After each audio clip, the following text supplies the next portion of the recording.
Hello and welcome to the Voice of Standard Users, a podcast brought to you by IFAN. I'm Chaim Oren, your host, and in each episode I speak with leaders shaping industries through standards and practice. Our special guest today is Mr. Muhamad Ali, Senior Standard Strategy and Policy Leader at HP. So I would like to start by sharing 3 facts about our distinguished guest today. The first fact, despite sharing his name with one of the world's most famous boxers ever, he was not named after the boxer Muhammad Ali, though he proudly shares the fame. The second fact, that he had no exposure to the world of standards until his very first job after earning his electrical engineering degree. And today, he is a well-recognized leader in the field.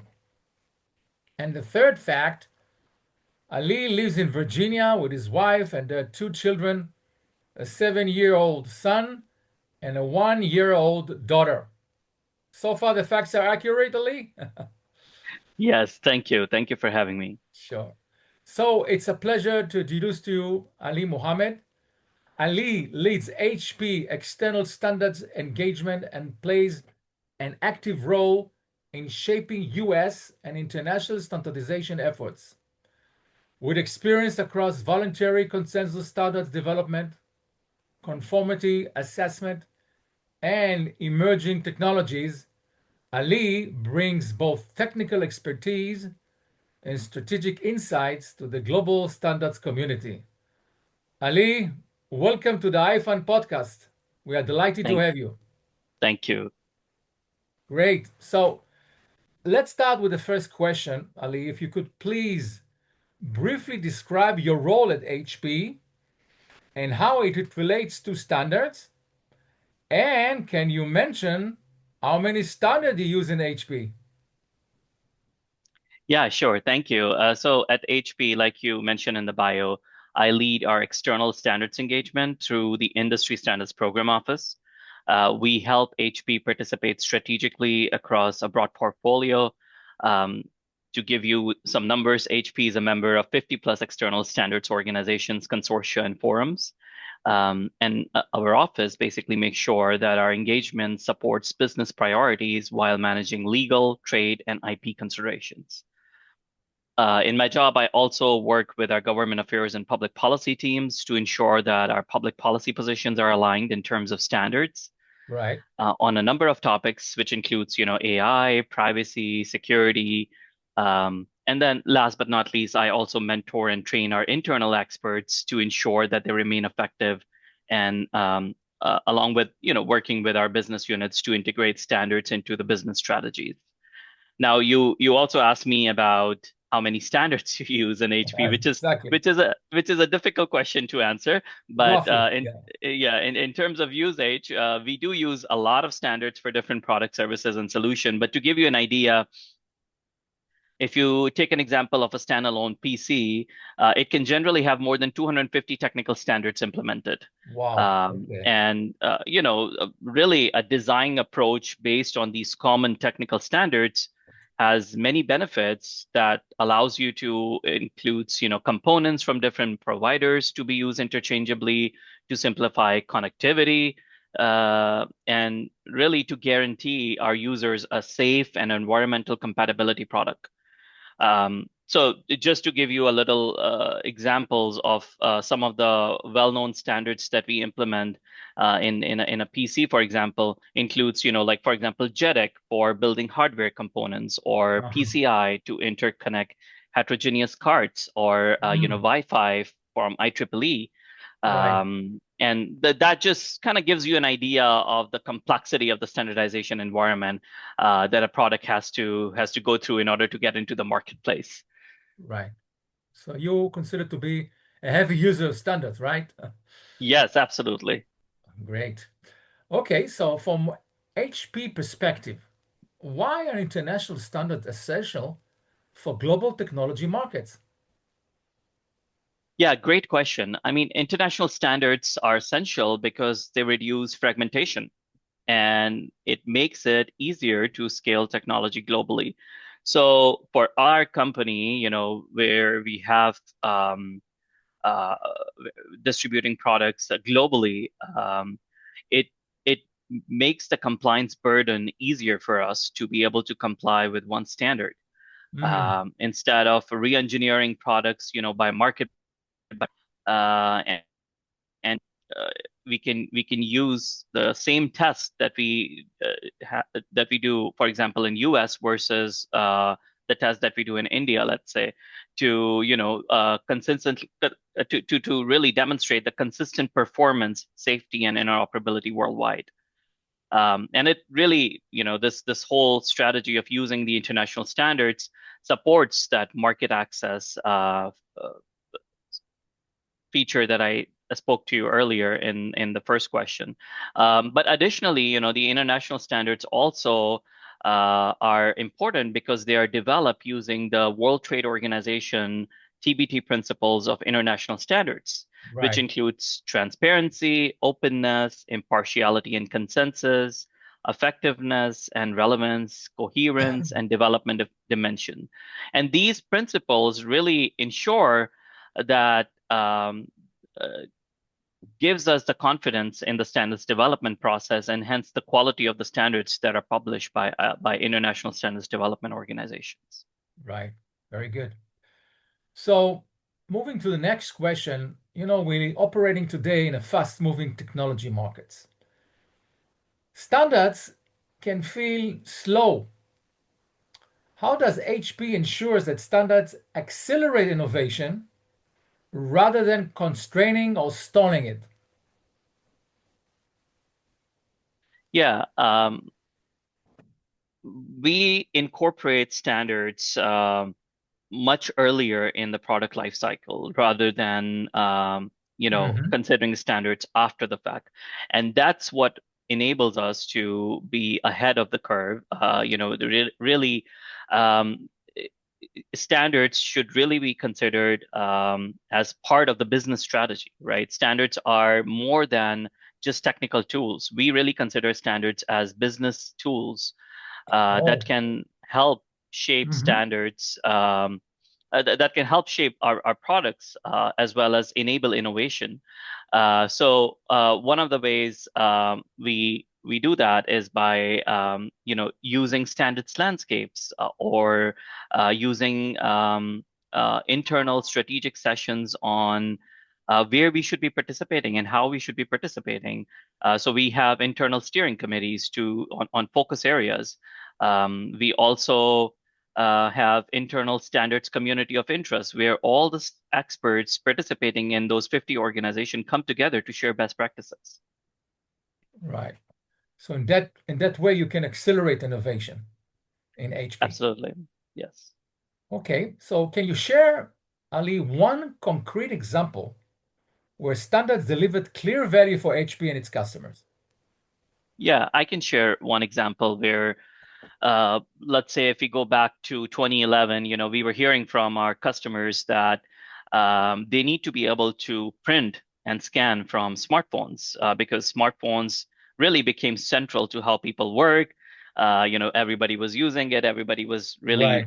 Yeah. relying on the smartphones. And this is when we collaborated with our partners and competitors to create an alliance called MOPRIA Alliance.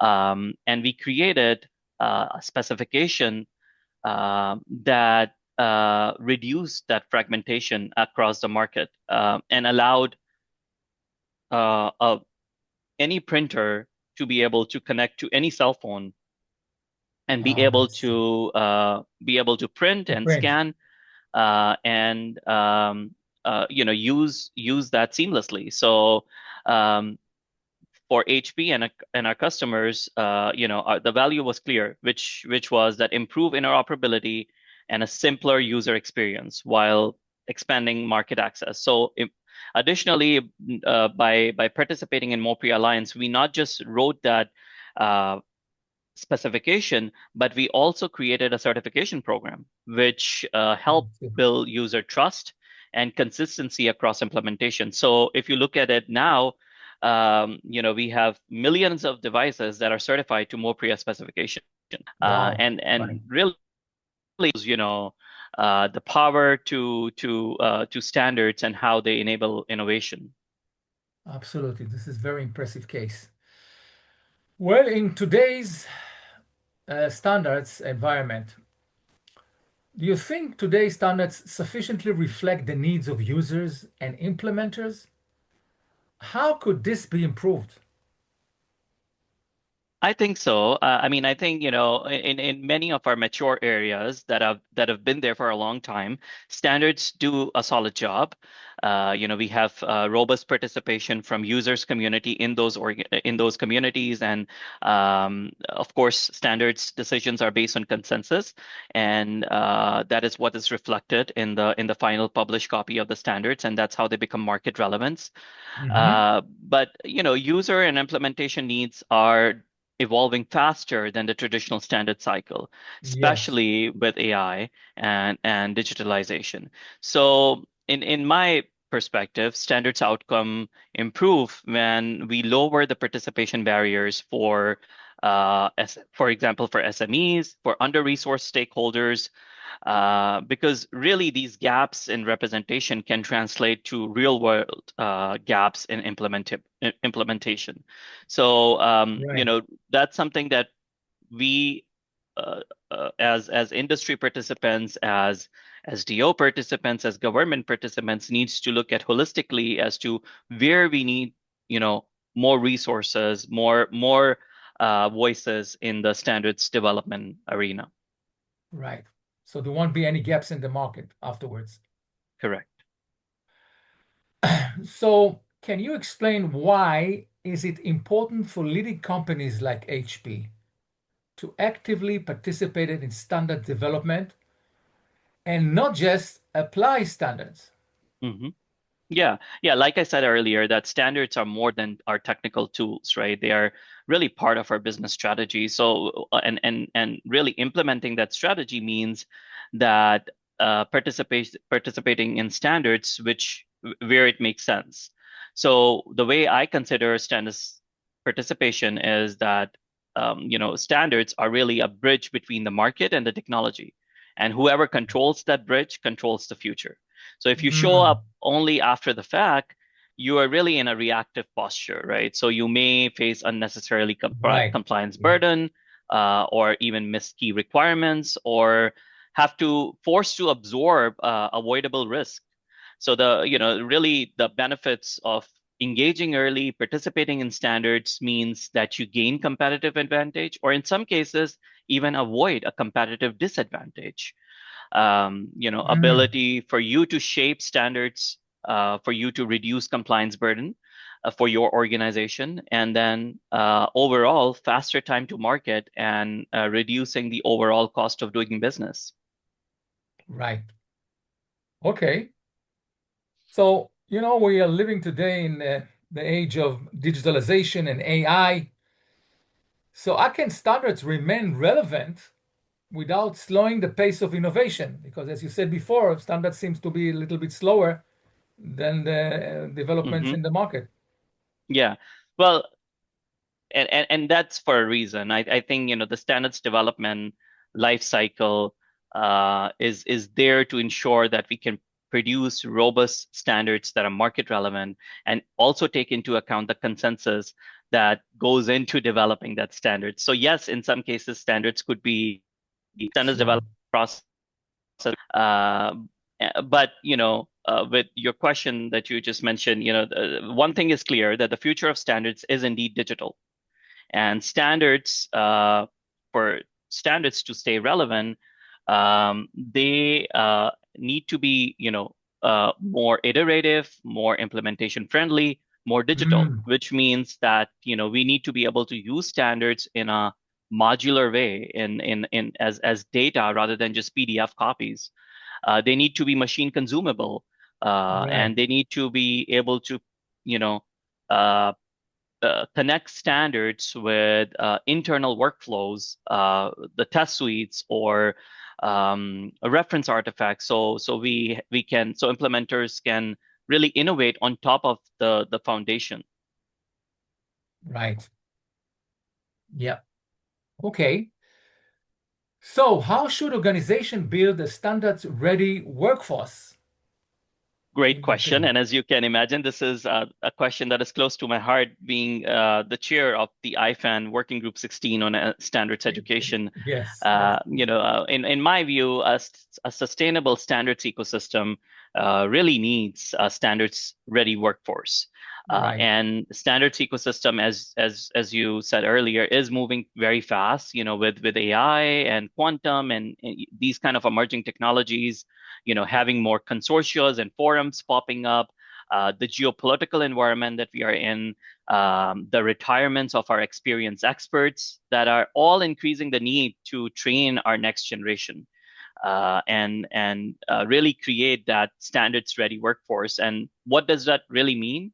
And that means creating more pathways for mentoring and training our experts, hmm, giving that space for sharing the best practices of, whether internal communities of practice or external communities of practice, and really giving the experts the tailored learning pathways where they can ramp up quickly and stay effective in standards participation.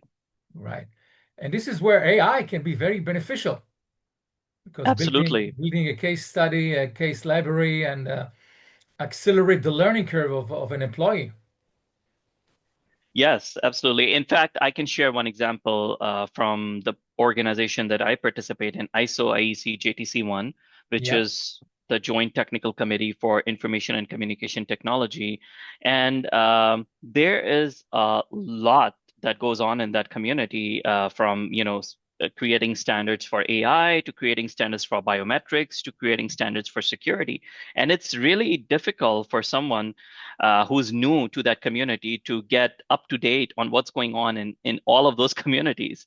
And right. that's where AI can help and to kind of keep you up to In the date loop, on in the loop. what's Yeah, going on, with also, kind of getting the expert who's new up to speed on the directives from ISO IEC, so they participate knowing what is there in the rules and procedures of the community.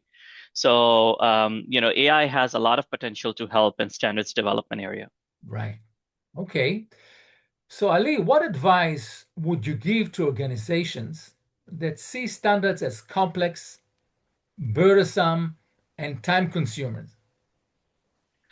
The one key advice is to consider standards as really part of your business strategy Business and strategy. part of your risk management, part of your product strategy, not as a paperwork at the end, because it's not. If you wait and engage late, you really risk delaying the market access. You have interoperability issues and higher compliance Right, costs. right. So, you're saying that organizations should reposition standards from maybe administrative to more business strategy. That's the key parameter that you mentioned, right? Absolutely. Yeah. And for some companies, it's not a choice. For us, it's not a choice to consider standards as an after fact. It's really what standards is what takes us into the market, right? So it's really enabled the innovation for us. So have to be considered up at the front. So standards are really an infrastructure, business Yes, infrastructure, absolutely. right? Okay, so we're concluding, we're getting to the end of our podcast.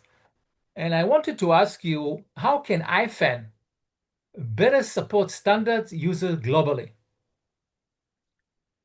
Yeah, great question. And I am an IFAN member. I can tell you IFAN is already doing something uniquely valuable by capturing the global voice of standards users. We have Thank you. a Yeah, good mix of standards users in our community, and translating that into, what IFAN really does is, in collaboration with ISO, it translates those actionable insights from our users into actions that are standards bodies or policymakers or communities can take to better support standards users globally. And I think that's going to be the key for IFAN is to do the continued collaboration with ISO as well as other key partners is going to be essential to move forward in these number of changes in standards development world that we talk about. That includes digitalization, AI. AI, yeah. The underrepresentation of stakeholders and all that is going to be is going to bring a lot of changes, and that will require collaboration. And without collaboration, it's not going to be possible to come to solutions. So and finally, I think I would also like to point out that IFAN needs to continue to educate the users community, as standards education is very important to stay up to date. Thank you. Thank you for those valuable insights. Well, again, I want to thank you, Ali, for your strategic insights and expertise in standards. It was a real pleasure talking to you. And I would like to wish you continued success in achieving your goals at HP. For our listeners, stay tuned for more exciting episodes on the voice of standard users, and follow us on IFAN LinkedIn page, because standards make the world go round. See you soon.